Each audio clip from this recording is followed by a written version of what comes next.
Ya está, Pau. Ya, ¿verdad? Ya. Hola, muy buenas tardes a todos. La tarde de hoy tenemos el honor de que nos acompañe el doctor Antonio Lascano Araujo y les compartiremos de forma puntual un resumen sobre su trayectoria. Bueno, estudió la licenciatura de Biología en la Facultad de Ciencias en la UNAM, en donde posteriormente tuvo el grado de doctor en Ciencias. Desde abril de 2002 se desempeña como profesor titular C de tiempo completo en la misma Facultad de Ciencias y bueno, aquí de igual forma fundó el curso optativo sobre el origen de la vida y dirige el laboratorio de origen de la vida. Bueno, anteriormente este laboratorio era de microbiología. También ha trabajado como profesor residente y científico visitante en diversas universidades en Francia, España, Cuba, Italia, Suiza, Rusia y también en los Estados Unidos. Se ha especializado en el estudio del origen y la evolución temprana de la vida por medio de análisis de meteoritos y simulaciones experimentales de la Tierra primitiva, así como mediante el análisis de secuencias de genes muy antiguos. Cabe mencionar de igual forma que es autor de más de 150 trabajos de investigación publicados en revistas con arbitraje internacional, alrededor de 70 artículos de divulgación científica y es autor o coautor de 16 libros especializados sobre problemas evolutivos.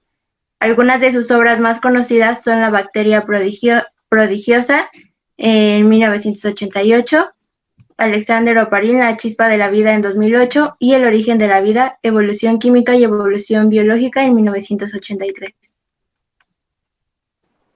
Y pues nada, sin más preámbulo, muchas gracias por aceptar la invitación y bienvenido, doctor. No, encantado, con mucho gusto. Y pues bueno, le vamos a ir pasando una serie de preguntas para que la gente pueda conocer un poco más de su trabajo. Y bueno, comenzamos con la primera. Pues sí, doctor, en el aspecto que mencionaba mi compañera Paulina, en toda la trayectoria que ha tenido, a mí me gustaría saber directamente cómo ha cambiado la universidad desde que usted estaba estudiando la licenciatura. O sea, ¿nos podría contar un poquito sobre cuáles son sus percepciones y cómo es que llevó a cabo todo? O sea, de dónde viene usted en la licenciatura? ¿Qué cambios ha habido básicamente en la estructura, en la carrera de biología? Y si tiene alguna anécdota que nos pueda contar de su tiempo de estudiante, sería fantástico. ¿Cómo no? Bueno, yo creo que a veces se dice que todo tiempo pasado fue mejor, pero yo creo que eso no es cierto necesariamente. Por ejemplo, la oferta que hay ahora para los estudiantes en términos de materias optativas, de sitios donde hacer las tesis, etcétera, ha crecido enormemente. La UNAM es sin duda alguna el proyecto nacional con mayor continuidad en términos de desarrollo de la investigación en ciencias sociales, en humanidades, en arte y en ciencias naturales y exactas. Ha crecido enormemente, como se refleja, por ejemplo, en los números que hay ahora de institutos de investigación, de centros de investigación. El alcance de la UNAM es no solo nacional, sino internacional. Y yo creo que uno de los problemas que ha tenido la institución, que es muy visible en estos últimos 3 años, es la incomprensión por parte del gobierno federal de lo que significa una universidad, en el sentido de que se vuelve indispensable dar más apoyos económicos, las relaciones con las dependencias gubernamentales que apoyan la ciencia y la cultura se ha tensado mucho y el caso del CONACYT es muy visible.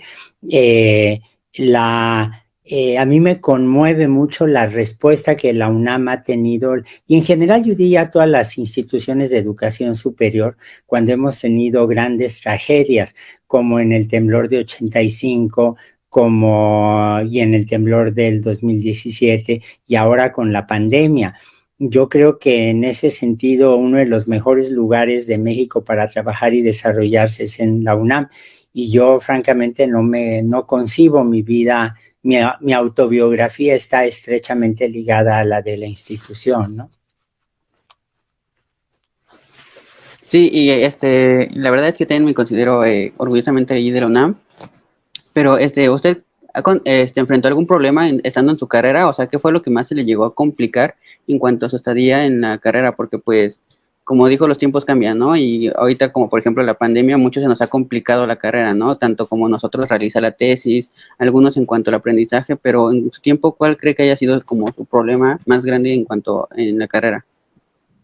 Bueno, yo creo que el problema como estudiante que sufrí más, que padecí más, es la inflexibilidad burocrática para tomar materias de otras licenciaturas o en otras dependencias de la UNAM.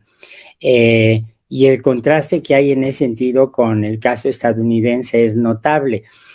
Yo creo que las licenciaturas que tenemos en México, que están copiadas del modelo francés, del modelo europeo, a mí me gustan mucho. Hay colegas que piensan de manera distinta, pero por ejemplo, yo terminé tomando como oyente materias en filosofía, materias de historia de lenguas antiguas, porque el griego y el latín siempre me llamaron mucho la atención, pero era como oyente porque las inscripciones en esas materias eran verdaderamente terribles, imposibles en muchos casos.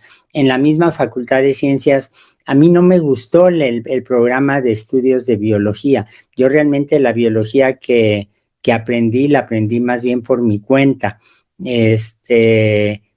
en el sentido que era muy convencional, era muy conservador el programa que había. Y, por ejemplo, tomar materias con los físicos o con los matemáticos requería que pues uno los tomara como oyentes. Había un máximo de materias de otras licenciaturas que se podían tomar y eso a mí me irritaba mucho. En el aspecto social, digamos, probablemente lo más terrible era el tener que enfrentar una universidad a veces muy pesada, política, ideológicamente. A veces había una burocracia universitaria que se ha acrecentado en el tiempo, hay que decirlo, que era muy conservadora. Yo creo que lo sigue siendo en alguna medida. Y, por ejemplo, hubo momentos de enorme tensión con el gobierno. Estaba en el bachillerato, en la preparatoria 1, cuando el 68, pero me tocó el 71, me tocó la existencia de porros, por ejemplo, en la UNAM. Supongo que los porros es un problema del que no nos hemos librado del todo. Y cuando escucho las anécdotas terribles, de los estudiantes de bachillerato que cuentan, por ejemplo, cómo a veces tienen que enfrentar la violencia que hay afuera de sus dependencias es terrible. Yo creo que eso probablemente sería de la cosa que más me preocupó. Ahora, por el otro lado, es cierto que la violencia a nivel nacional se ha acrecentado de una manera muy fuerte. Y como siempre ocurre, la violencia se ceba sobre la gente más débil, y la gente más débil entre los más débiles están los jóvenes y entre los jóvenes las mujeres, ¿no?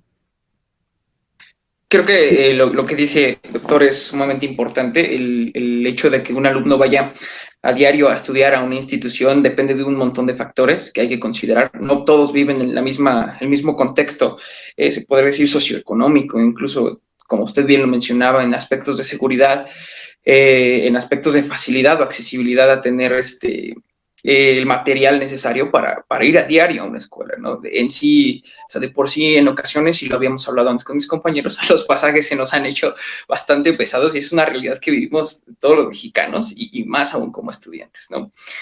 Pero desde su punto de vista, me gustaría preguntarle, profesor, que tiene una carrera impresionante y sumamente admirable, ¿cuál sería para usted o cómo alguien pasa de esa época de estudiante a fundar un laboratorio de origen de la vida? ¿Cuáles cree usted que son las aptitudes o la disciplina que tiene que tener un estudiante en ciertos aspectos para lograr las cosas que se propone y para aprender, como usted lo mencionaba, cuando la institución no está siendo suficiente, como lo decía usted en la carrera de biología? ¿Qué cree usted que son las características que debe tener un estudiante para seguir creciendo Bueno, constantemente? desde luego que yo creo, no es una pregunta fácil la que está haciendo, pero creo que desde luego lo que tiene que influir es la pasión. Yo sabía desde muy pequeñito, desde que era un niño, desde los 5 o 6 años, descubrí la ciencia y descubrí no solo que me gustaba la ciencia, sino que además podía ser uno científico. Ahora, debo decir que yo no estudié la primaria en México, sino en Estados Unidos, y allí se estaba viviendo momentos espléndidos porque el gobierno y la sociedad habían decidido invertir años atrás muchísimo dinero para mejorar la enseñanza de las ciencias. Yo recuerdo que en mis salones de primaria teníamos microscopios, telescopios, terrarios. Una vez a la semana nos pasaban documentales sobre distintos aspectos científicos. Había gente que iba a dar charlas sobre distintas cosas de ciencia. Y eso, bueno, lo único que demuestra es que todo niño, toda niña tiene un potencial para sentirse atraído o atraída por las disciplinas científicas. Yo creo que esa es una primera diferencia muy importante. Yo siento que uno de los grandes problemas que tenemos en el país es que hemos descuidado enormemente la enseñanza en general, en la primaria, en la secundaria, que hay una discontinuidad enorme, por ejemplo, entre lo que uno aprende en secundaria y lo que uno aprende en el bachillerato. Recuerdo que hubo un momento en que los estudiantes de la Facultad de Ciencias hace ya varios años reclamaban que por qué había seriación, que había que suprimir la seriación en las materias de biología. No sé si pasó lo mismo en física o en matemáticas, yo creo que sí. Y mi respuesta fue muy sencilla: es irrelevante que la gente lleve, las materias estén seriadas porque no hay continuidad. Yo creo que nos ha faltado en general la capacidad para estar renovando los planes de estudio, para estar aceptando áreas nuevas, y el panorama futuro no se ve muy alentador porque evidentemente con, por ejemplo, la suspensión de las suscripciones a las revistas científicas a nivel nacional, con el hecho de que no hay plazas para investigadores jóvenes que terminan, o al menos no hay como lo requiere el país, y la crisis real que tenemos de falta de recursos para la educación, para la docencia, para la investigación, para la difusión de la ciencia, yo creo que va a hacer que la vida sea muy complicada. Si ustedes se fijan, la edad promedio de los científicos mexicanos, de los investigadores en el país, es una edad promedio demasiado elevada, entre 60 años, 55, 60 años. En otros países es muchísimo menor, lo cual significa que hay una renovación generacional. Hay un movimiento reciente, desafortunado, entre gente que objeta esto, que culpa a los investigadores de la situación, cuando en realidad es el Estado y la sociedad quienes no están cumpliendo con esa responsabilidad. ¿Usted cree que actualmente la ciencia en México puede ser un poco más valorada? O sea, por ejemplo, aquí con lo de la pandemia, que se vio como el trabajo de los biólogos, químicos, médicos, no sé, actualmente la ley de bienestar animal, no sé si la llegó a escuchar, que pues no tiene sustento científico y la gente ya se empezó como a dar cuenta, no sé, cambio climático. ¿Usted cree que la ciencia en México pueda mejorar a raíz de estos tipos de acontecimientos, que realmente nos estamos dando cuenta que hace falta ciencia en México? Y yo creo que debería mejorar, pero no es así. Yo tengo una diferencia enorme académica, política, con la actitud, por ejemplo, del CONACYT, que creo que no ha hecho ni remotamente lo suficiente para promover la ciencia. Y les pongo un ejemplo muy concreto. Enfrentar la pandemia requería de una actividad de divulgación y difusión científica enorme. No se dio. Al contrario, el CONACYT suspendió los apoyos que había, por ejemplo, para la Academia Mexicana de Ciencias, que tenía organizados los veranos de la investigación científica, 2 colegas espléndidos que hicieron el doctorado conmigo, que son investigadores independientes, fueron producto de esos veranos de la investigación científica. Un miembro del laboratorio que recién se doctoró hace unos 3 años, también de la misma manera llegó a México impulsados por esos programas. Las redes temáticas que tenían las sociedades científicas dejaron de tener apoyo, en especial les quitaron el apoyo a muchos, pero por ejemplo se lo quitaron a la Sociedad Mexicana de Virología, lo cual es una demostración de la falta de visión total.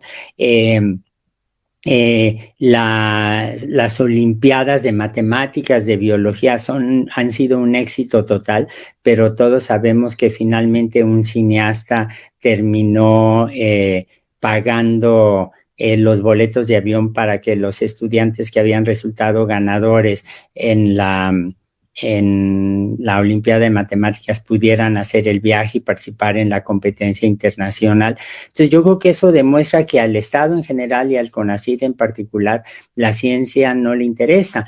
Y si eso lo vemos ahora con estas acusaciones ridículas que están en un limbo jurídico en el que se acusó a 31 colegas y exfuncionarios de delitos en una forma absolutamente desmesurada, uno dice, bueno, exactamente qué es lo que tenían en mente, ¿no?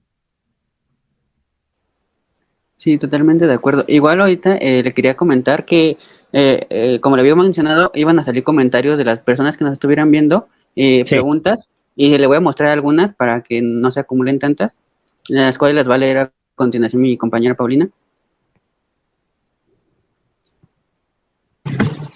Erika Jiménez menciona: gracias, doctor Lascano, por mostrar su humildad al realizar esta entrevista. Muy bien, muchachos, sigo su página y se me hace excelente.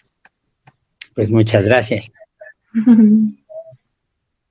Víctor Manuel González le manda: saludos, doctor. ¿Recomienda ser investigador en México? Absolutamente.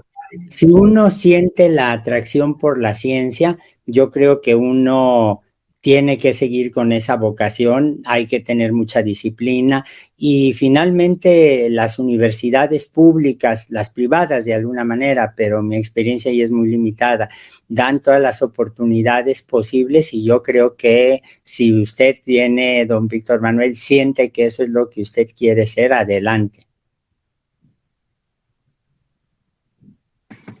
Elisa Huerta menciona: ¿cuál es el origen de la vida? Bueno, nunca lo vamos a saber, pero no se olviden que las ideas que tenemos sobre origen de la vida son el resultado de la extrapolación a las primeras etapas de la biosfera de la teoría darwinista.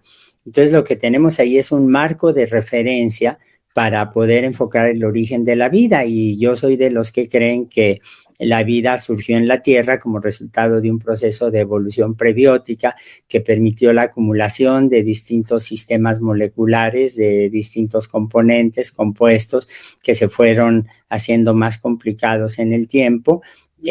No fue un proceso lineal, pero sí fue un proceso corto de unos pocos millones de años. Alguna vez Stanley Miller y yo publicamos un artículo donde decíamos que vistas las propiedades de las moléculas que uno puede sintetizar prebióticamente, es difícil que hayan requerido más de 10 millones de años para que la vida surgiera, pero todo esto son, en el mejor del sentido posible, una suerte de especulación.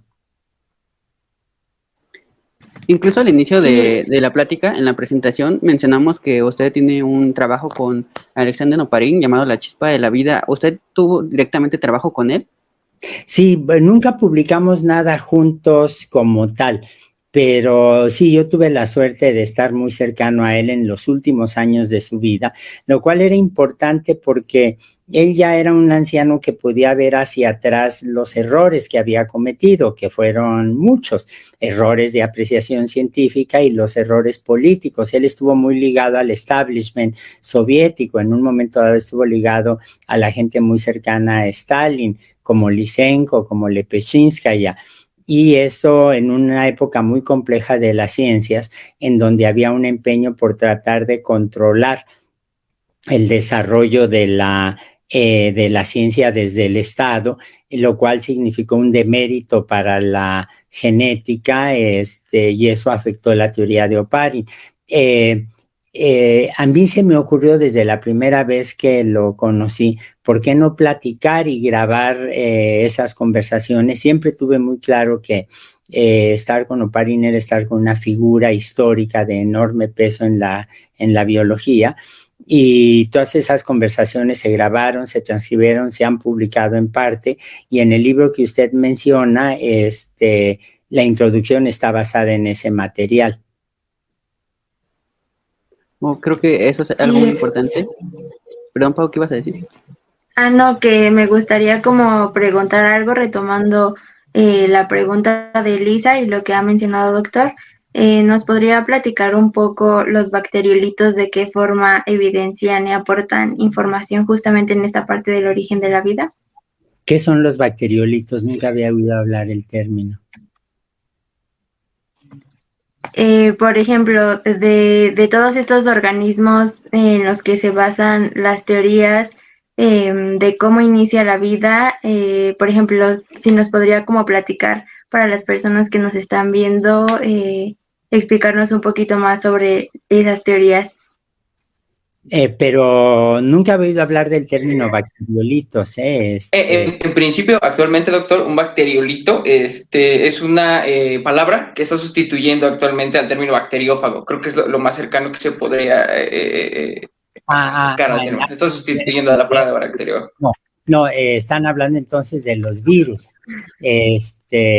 A ver, los bacteriófagos, los virus yo no creo que sean muy antiguos,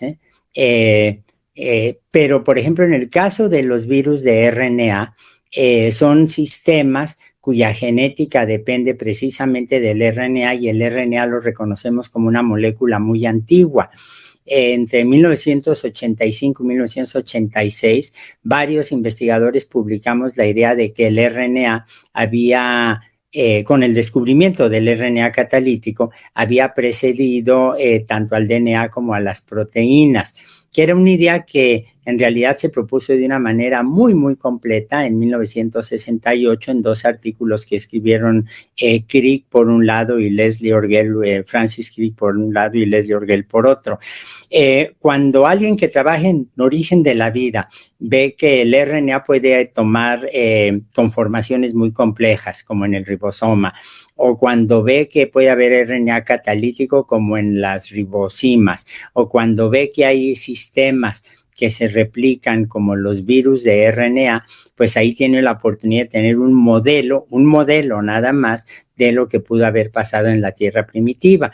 Y en mi laboratorio, cuando comenzó la pandemia, fue una decisión colectiva el decir, bueno, sabemos bastante sobre la genética del RNA, sabemos bastante la fisicoquímica del RNA, vamos a aplicar ese conocimiento para el estudio de un patógeno que jamás imaginamos en ese momento que se iba a extender con tanta rapidez, iba a causar tanto dolor. Y hemos publicado varios artículos, 5 o 6 artículos, donde, por ejemplo, hicimos la propuesta de una molécula que puede inhibir la replicación de el SARS-CoV-2, descubrimos cómo los virus se han robado a lo largo de la evolución, se han robado al menos en 3 ocasiones una molécula editora, la exonucleasa. Eso fue la tesis de licenciatura de un estudiante de la Facultad de Ciencias, de Adrián Cruz González, dirigida por Rodrigo Jacome, que hizo la tesis de doctorado conmigo. Hoy precisamente, cuando termine de platicar con ustedes, vamos a tener una reunión virtual, la gente del laboratorio, porque también en el grupo, dirigidos ahí por el doctor Arturo Becerra, pudimos ver que hay secuencias muy peculiares que son únicas, absolutamente únicas, de la variante Delta, que es la variante del SARS-CoV-2 que se ha extendido más. Entonces, lo único que estamos haciendo es decir, a ver, otra vez tenemos un marco de referencia muy sólido, que es la teoría evolutiva. Tenemos instrumentos como la bioinformática, que es algo a lo que se dedica en mi laboratorio, y tenemos un conocimiento bastante refinado de la genética y la fisicoquímica del RNA. Y un poco relacionado a esto, hay una pregunta en los comentarios que dice, Tomás Andrés, ¿en qué termina la evolución de la humanidad? Bueno, yo también quise agregar, para empezar la evolución, no sé si usted considera que tiene algún final. No, desde luego que no. La evolución es abierta, no. Mi idea de la evolución en modo alguno es teleológica. Hubo un cura, un paleontólogo jesuita muy importante en los años 30, Teilhard de Chardin, que propuso que la evolución iba hacia el punto omega, que era donde estaba la deidad, Cristo, en fin. Y yo creo que Teilhard de Chardin fue un excelente paleontólogo, pero fue un pésimo evolucionista, porque llevado por su visión religiosa pensaba que la evolución tenía un fin, iba hacia un lugar en concreto. Eso es algo que en biología no aceptamos. La evolución siempre nos da sorpresas, y a veces las sorpresas pueden ser trágicas. Un ejemplo de una sorpresa es el ornitorrinco. Díganme qué investigadora hubiera podido predecir que había un organismo así. Díganme qué investigador hubiera podido suponer que hay una planta como la candonia, que tiene invertidas las posiciones de los órganos sexuales. O díganme ustedes quién hubiera podido predecir el surgimiento de un coronavirus como el SARS-CoV-2. ¿Hacia dónde va la evolución de la humanidad? No lo sabemos. Lo que sí es claro es que la evolución de los humanos no depende nada más de factores biológicos, sino también sociales. Un ejemplo concreto son las vacunas. Cada vez es más claro que hay un grupo de personas que son inmunes al ataque del SARS-CoV-2, para usar el mismo ejemplo, pero los que no lo somos quedamos protegidos si usamos productos de la evolución social, como las vacunas, el cubrebocas o medidas como la sana distancia, ¿no?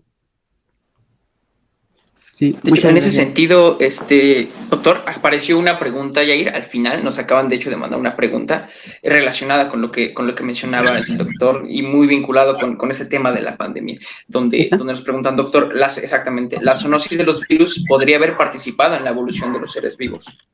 Bueno, ninguno de los que estamos aquí, ni los perros, ni los gatos, ni los caballos, podríamos estar aquí si no hubiéramos sido infectados nuestros ancestros por un virus que juega una secuencia que sabemos, un gen que juega un papel esencial en el desarrollo de la placenta. En realidad es el resultado de una infección de un retrovirus a los ancestros de los primates, y ahora hemos descubierto la humanidad en general, no nosotros, hemos visto que ha habido en el curso de la evolución de los animales, de los placentarios, varias de esas infecciones. Absolutamente, los virus han jugado un papel esencial. No son solo patógenos, y ahí es donde a veces los biólogos estamos en ventaja con respecto a la comunidad médica. Una ventaja que es relativa, porque en realidad hay que aprender a trabajar de manera complementaria. Lo que son patógenos para una veterinaria, para un médico, para una dentista, para los biólogos tienen que ser vistos como organismos o entidades biológicas que que tienen su propio curso de evolución y que afectan a las distintas poblaciones. Por ejemplo, la mitocondria, ustedes saben que alguna vez fue una bacteria de vida libre, de eso no tenemos ninguna duda, pero algunos rasgos de las mitocondrias, como las moléculas que les ayudan a que se replique su DNA o que se expresen los genes, son moléculas que vienen de virus, de bacteriófagos, lo que se llamaban bacteriolitos, que me sigue sorprendiendo el término. No tendríamos mitocondrias integradas si no hubiera participado allí un virus en el proceso de endosimbiosis. Muchas gracias por la respuesta. Y bueno, iba a preguntar en esta parte, bueno, que mencionaba del aporte, bueno, o sea, esta parte de que los biólogos trabajen en conjunto, con otras ramas. De igual forma, me gustaría preguntarle que, pues, si considera que parte del deber del biólogo es la realización de la divulgación. ¿Qué opina Yo usted al respecto? no solo de la gente dedicada a la biología, yo creo que la gente dedicada a la cultura está obligada a hacer divulgación. Miren, hace poco alguien me enseñó un correo. Yo no estoy en las redes sociales, no tengo tiempo, ni me interesan tanto en realidad. Les veo ventajas, pero simplemente no tengo tiempo. Pero me enseñaban un correo o un comentario de una persona que decía que se le había robado a ella la idea de que divulgar es democratizar el conocimiento. En realidad esa es una propuesta que viene desde el siglo XIX. Thomas Huxley, el amigo de Charles Darwin, iba durante todas las semanas a dar charlas de divulgación a los círculos obreros en Londres porque a él le interesaba la promoción hasta cierto punto de una visión socialista de la sociedad.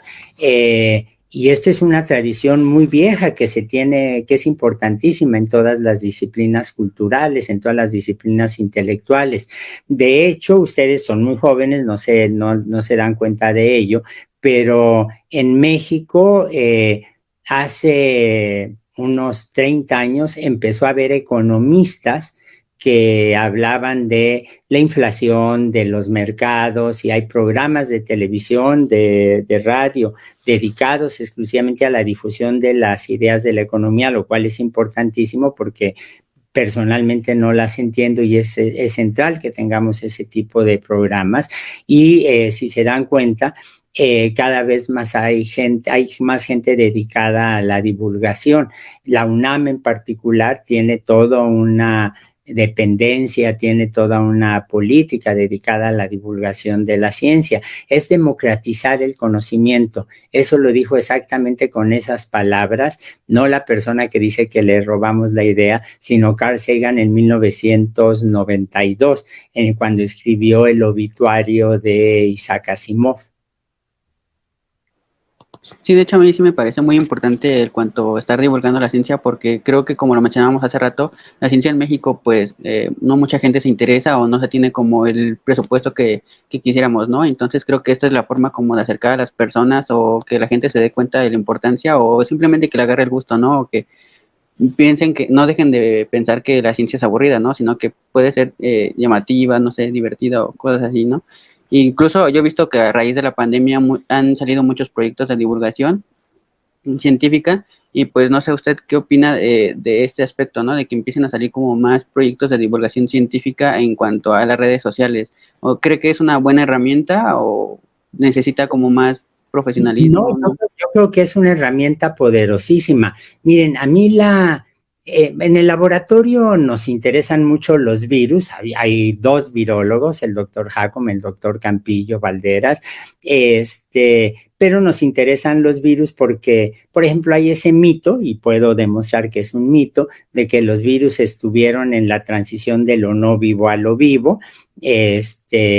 Los virus juegan un papel importante en la endosimbiosis, como ya vimos con el caso de las mitocondrias, y en el laboratorio siempre habíamos tenido un interés intelectual, abstracto, si se quiere ver, en los virus. Y de repente llegó prácticamente el último día en que estábamos ya cerrando el laboratorio, un muchacho, un estudiante de odontología, que armado solamente con su teléfono celular, me hizo una entrevista espléndida, la editó, y a mí creo que es una de las mejores entrevistas que me han hecho. Bueno, lo que él estaba haciendo era de una forma muy original, usando un instrumento como el teléfono celular, editando la entrevista, haciendo preguntas muy sólidas, y esa frescura y esa espontaneidad de ese estudiante, de ese odontólogo joven, yo creo que fue invaluable para todos nosotros. En el Canal 11, por ejemplo, se nos acercaron para que hubiera algunas cosas de divulgación para los niños.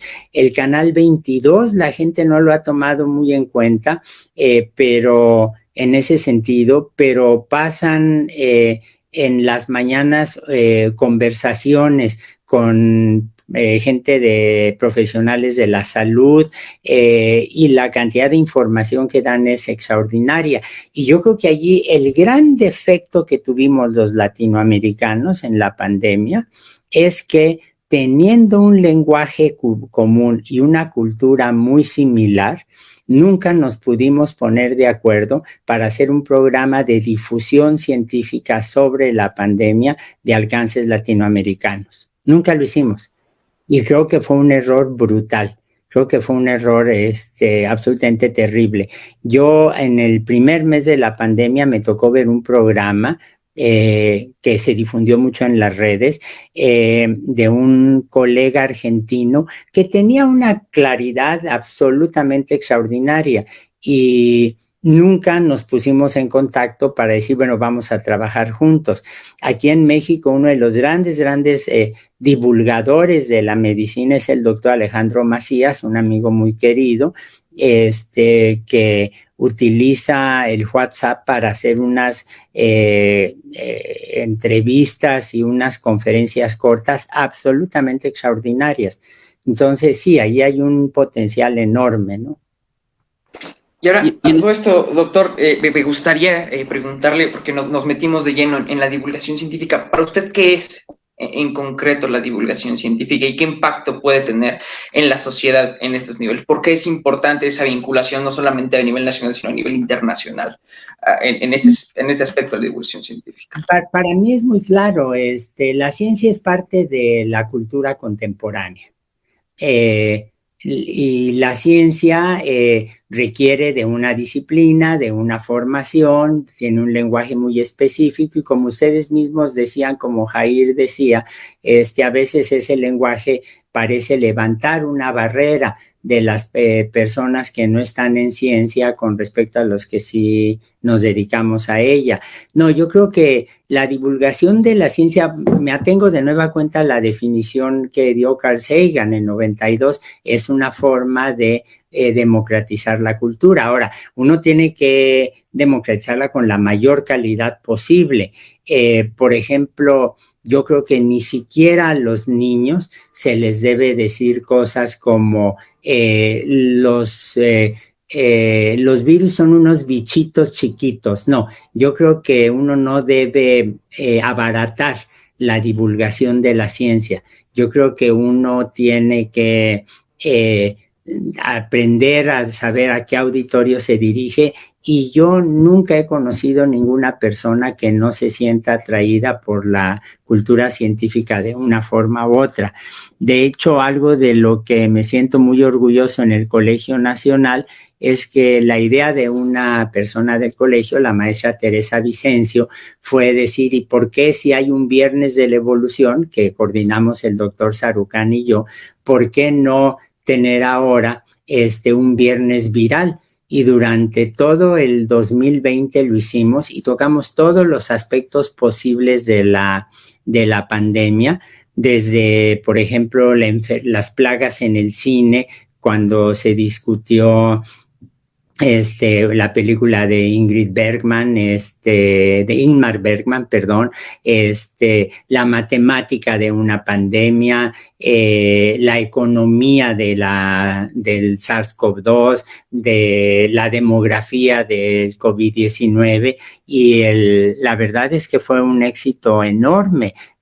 Sabemos que los programas son miles y miles de veces las veces que se han multiplicado. Bueno, es una demostración precisamente de la importancia que tiene, la importancia práctica de divulgar la ciencia, ¿no? Bueno, y en ese sentido también salieron dos preguntas aquí en los comentarios, los cuales le voy a mostrar en cuanto a la divulgación científica. Aquí dice Marta Leida, ¿qué consejos podría darnos para la divulgación científica? Prepararse muy bien y saber decir no sé. Y a veces el no sé no es solamente el no sé algo específico, sino yo en lo personal, como individuo que estoy dando una charla, sino a veces la ciencia no sabe. Y yo creo que una de las partes más atractivas de la ciencia es que siempre hay preguntas abiertas. Yo no conozco un solo problema de la ciencia que se haya considerado resuelto del todo, porque siempre hay aspectos adicionales. Oh, sí, totalmente de acuerdo. Y ahorita le voy a mostrar otra que dice de Oscar Bautista. ¿Cuáles serían las fuentes correctas de divulgación científica? Bueno, las fuentes como medios, está la radio, está la televisión, está la divulgación escrita, hay libros, hay entrevistas, están todas las redes sociales. El uso que los jóvenes hacen de las redes sociales es absolutamente original, y yo eso lo extendería a la divulgación cultural en general. Miren, yo siempre digo que una de las cosas que a mí me impactó más durante la pandemia fue que la gente de ciencia hicimos un uso muy convencional, seguimos haciendo un uso muy convencional de los medios electrónicos, ¿no? Estamos muy acostumbrados a usar imágenes, estamos muy acostumbrados a dar charlas, y simplemente ahora, en lugar de estar en un auditorio o en un salón, estamos frente a una computadora. Pero si ustedes se fijan, en realidad todas y todos los científicos que hemos hecho divulgación lo hacemos de una manera muy convencional. Y yo siempre cito un ejemplo que me pareció absolutamente fantástico, que fue la compañía de ballet de la Ópera de París, que puso un lago de los cisnes con todos la troupe de bailarines separados, porque obviamente no podían juntarse, y estaba la música del Lago de los Cisnes, que estaba interpretando la orquesta de la Ópera de París, y había bailarinas, bailarines que estaban unos en la tina del baño, otros en la alberca, otros con una manguera en el jardín, bailando. Y claro, uno se muere de la envidia de ver cómo se saben mover los bailarines, de una forma absolutamente original. El danzón número 2 lo puso Alondra de la Parra, se multiplicó en las redes, y esa fue la demostración de que los artistas pueden ser infinitamente más imaginativos que los científicos, y no estamos compitiendo, simplemente estamos llenando huecos y tratando de salvar la angustia que todo el mundo tenía durante la pandemia, ¿no?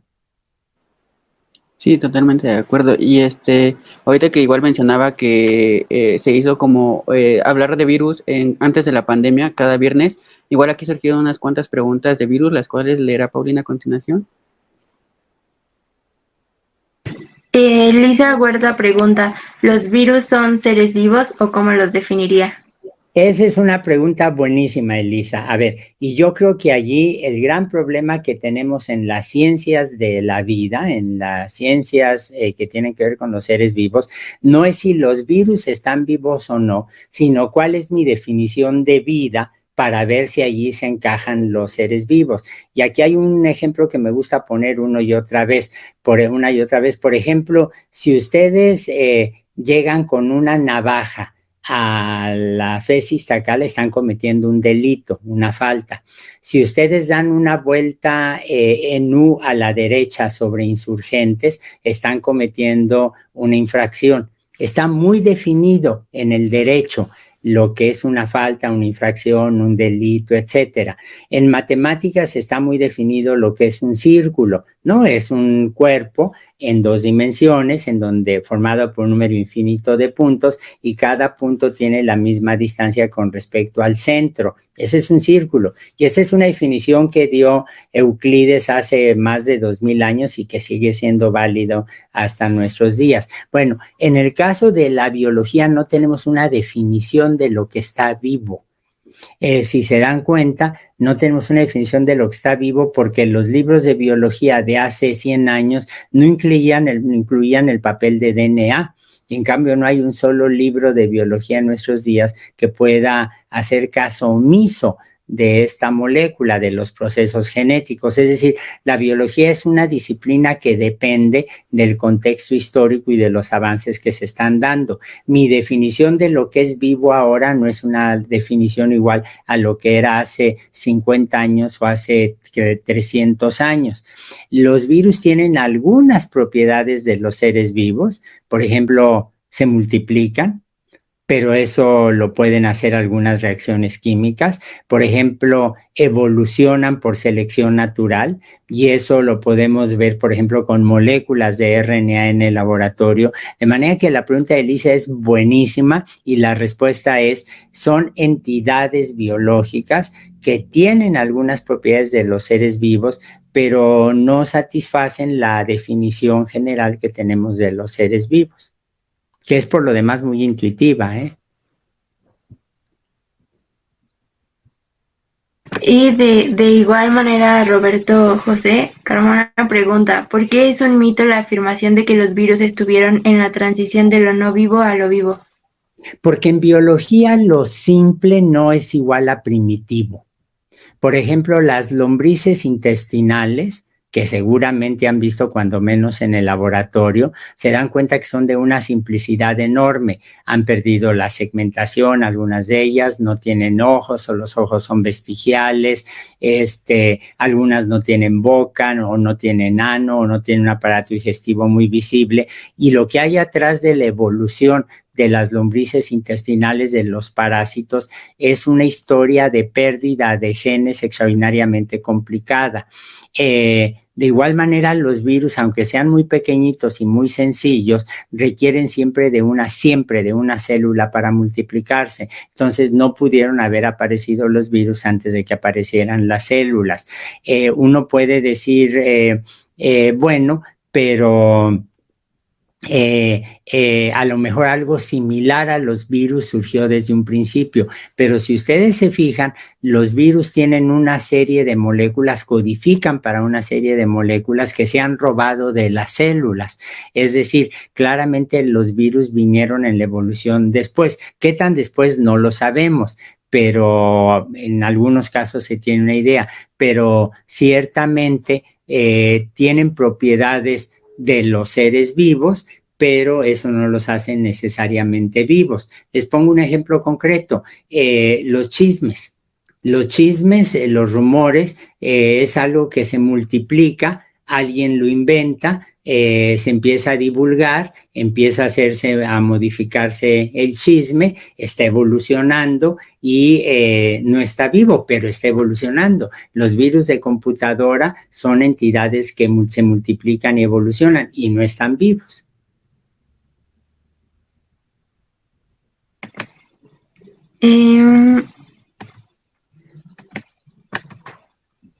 Y bueno, igual Roberto pregunta, ¿quiere decir entonces que para la vida fue más fundamental el metabolismo que la autorreplicación? No, no hay por qué verlos separados. Simplemente quiere decir que no favorece uno de esos aspectos sobre el otro. Y en realidad están íntimamente unidos, ciertamente, ¿no? Bueno, aquí hay otra pregunta de María Isabel, que dice, ¿qué nos puede decir acerca de la autopoiesis de hablar de la vida y lo vivo? Bueno, la autopoiesis es un término que desarrollaron dos biólogos chilenos ya fallecidos, Varela y Maturana. Yo fui bastante amigo de Paco Varela, de Francisco Varela, un biólogo que tuvo que dejar Chile por el golpe militar de Pinochet, que causó unos daños pavorosos, no solamente en términos de violaciones de derechos humanos, sino también a la infraestructura académica, científica. No necesita uno hablar de esas cosas para tenerlas presentes. Y la idea de la autopoiesis es un sistema que se autogenera y se automantiene. De hecho, Paco Varela y yo publicamos dos artículos de investigación juntos. Escribimos un capítulo para un libro, de eso sí me acuerdo más. Puede ser que hayamos escrito algo más, no me acuerdo. Y él influyó mucho sobre un colega italiano, investigador en el ETH en Suiza, ya jubilado, Pierluigi Luisi, con el que el contacto se ha mantenido. Con él sí publiqué más cosas. Y Cuando uno le preguntaba a Paco Varela, ¿cuál es el origen de un sistema autopoyético? La respuesta es no me importa. Cuando uno habla con Pierluigi Luisi sobre cuál es el origen de un sistema autopoyético, dice eso no sé, no es un problema. Entonces, ahí hay un problema central, porque ninguna persona dedicada a la biología puede asumir la descripción de un sistema que no tenga evolución. Atrás de los huesos de mis manos, de los músculos, hay un proceso evolutivo. Atrás del SARS-CoV-2 hay un proceso de evolución.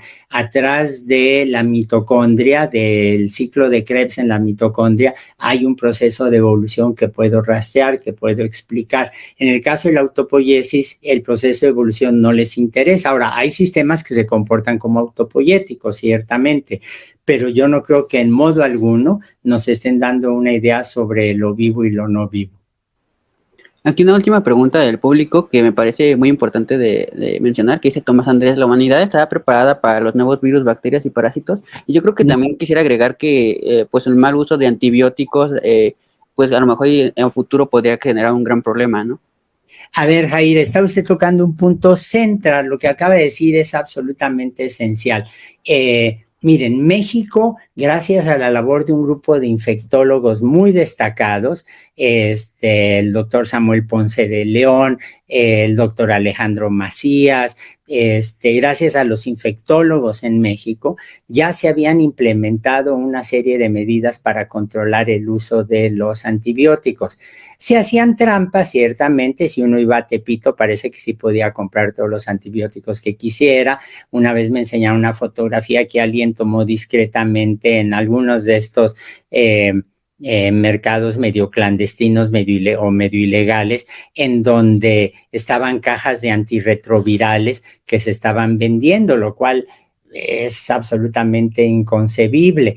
Pero cuando se nos viene la pandemia del SARS-CoV-2 con el COVID-19, la urgencia fue tratar de salvar a los pacientes. Y, por ejemplo, un sitio donde hay que tener especialmente cuidado con los patógenos oportunistas es en terapia intensiva. Ustedes habrán oído hablar del temor, porque se propagandizó mucho, del temor que despertó el llamado hongo negro. Bueno, los hongos están en todos lados.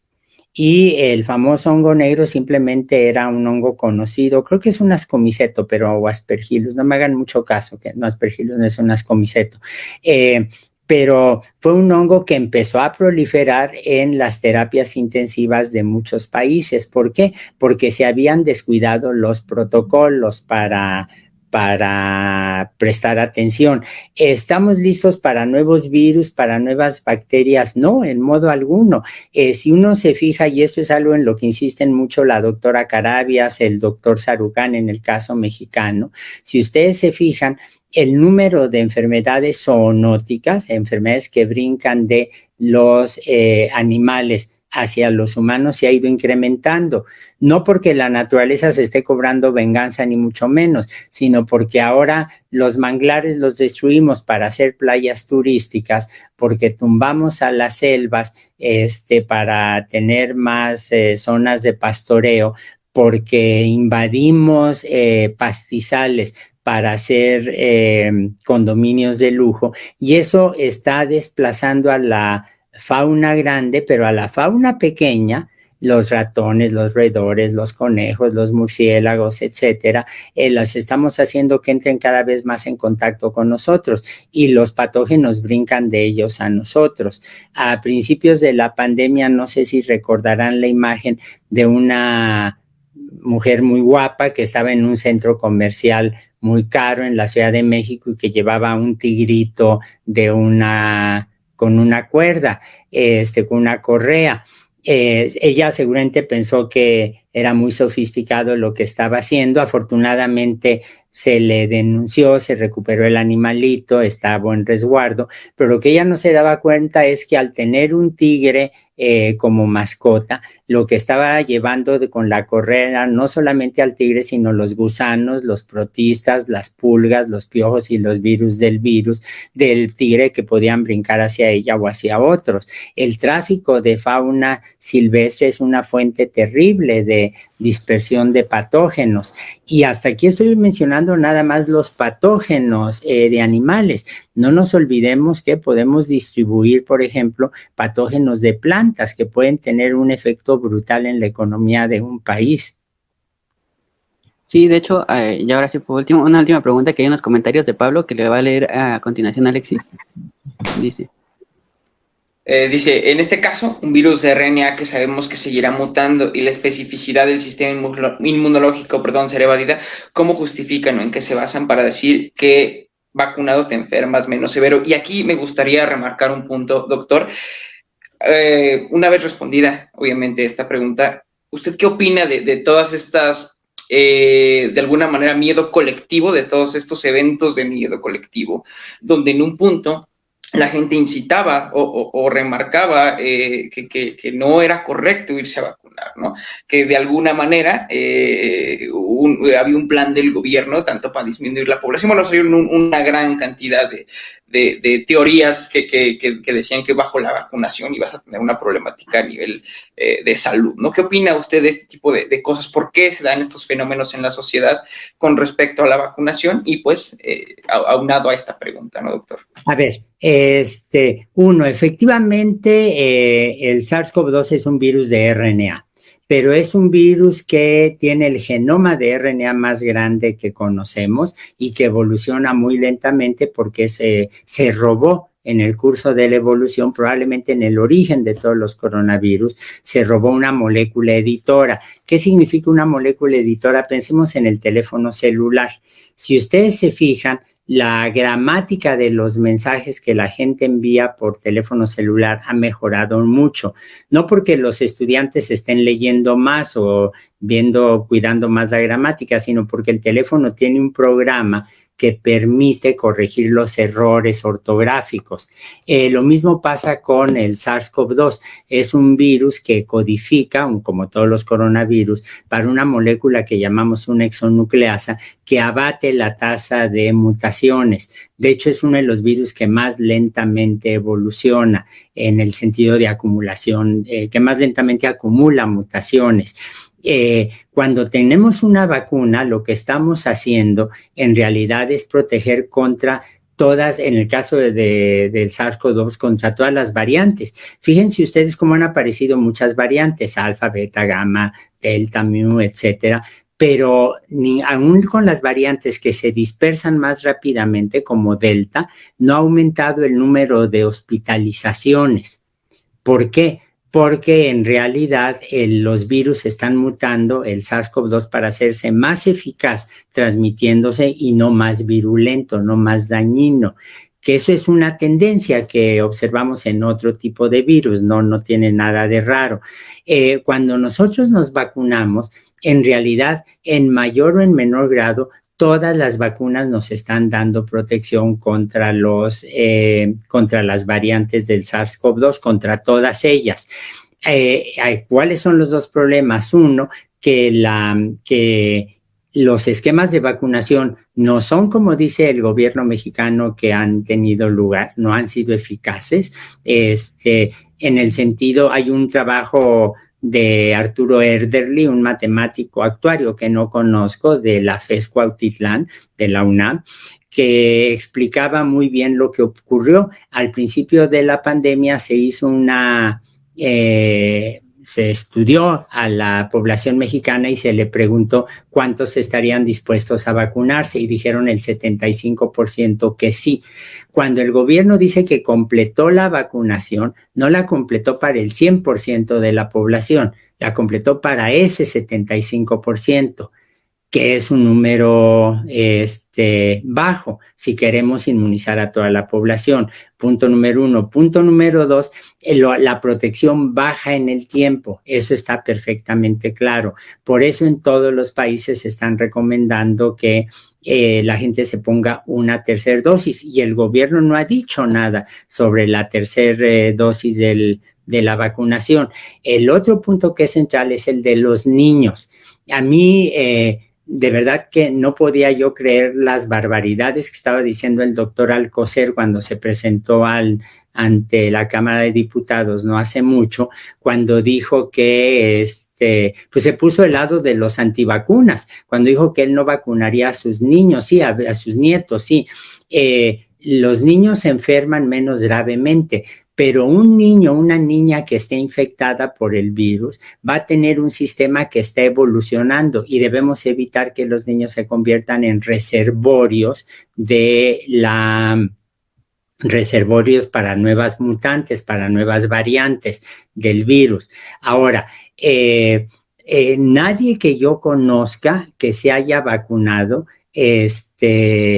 perdió oportunidades de salir avante. Los únicos casos en donde la vacuna no ha sido tan eficaz, nótese lo que estoy diciendo, no tan eficaz, son los enfermos crónicos de cáncer, por ejemplo, con problemas de inmunodepresión por los tratamientos, en donde las personas estuvieron infectadas hasta un año, por el SARS-CoV-2. Y allí sí estuvieron apareciendo variantes todo el tiempo. El SARS-CoV-2 provoca una infección aguda, es decir, el virus está unos 5, a lo sumo 8 días en una persona y luego brinca. El virus se transmite con mayor rapidez que con la que está mutando. Vacunado, la gente está protegiéndose. Y de hecho las vacunas son uno de los avances más notables que tiene la ciencia, uno de los avances más espectaculares que tiene la medicina. En México tenemos una tradición muy sólida de respeto a la vacunación, que es producto de estos grandes secretarios de salud que hemos tenido, como don Guillermo Soberón o don Jesús Cumate, ambos ya fallecieron. El problema actual en México es que no se ha hecho una campaña de vacunación con la suficiente información. ¿En qué se basa la gente en decir que la vacuna va a hacer daño? En que no hay una campaña de divulgación sobre las ventajas de la vacunación. Muchas gracias por explicarnos estos temas y también por el tiempo.